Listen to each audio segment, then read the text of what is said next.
உலக மக்களே வணக்கம். மதுரை மாவட்டத்தில் பேரையூருக்கு பக்கத்தில் ஒரு கிராமம். சரிங்களா மக்களே?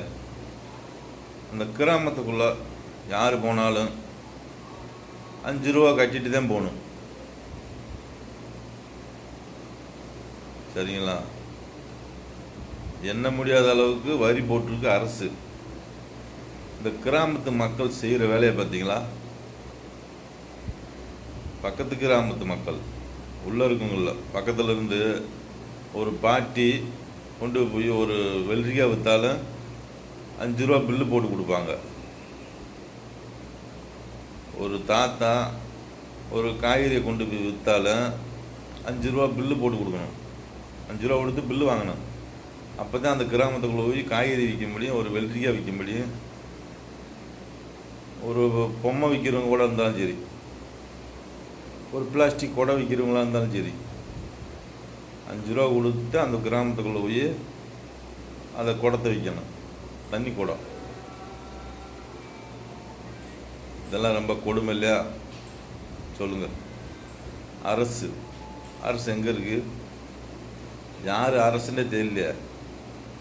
ஒருத்தர் அதிமுக அரசுன்றாரு, ஒருத்தர் திமுக அரசுன்றாரு, அவரே திராவிட அரசு, திராவிட மாடல்ன்றாரு, மேலே பிஜேபி சர்க்கார்ன்றாங்க, இன்னொரு காங்கிரஸ் சர்க்கார்.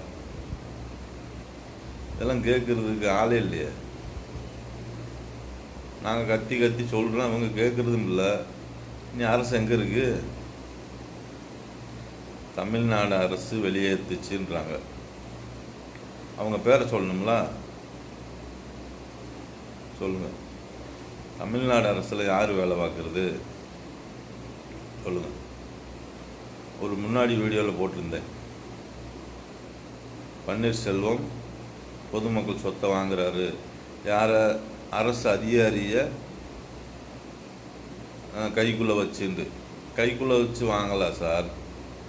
தாத்தா, கம்யூனிஸ்ட் தாத்தா அரசு அதிகாரியை கைக்குள்ளே வச்சு வாங்கலை, மிரட்டி வாங்குறாங்க. தமிழ்நாட்டு முதலமைச்சரை, முன்னாடி முதலமைச்சரை பன்னீர்செல்வத்தை ஒரு அரசு அதிகாரி மிரட்ட முடியுமா?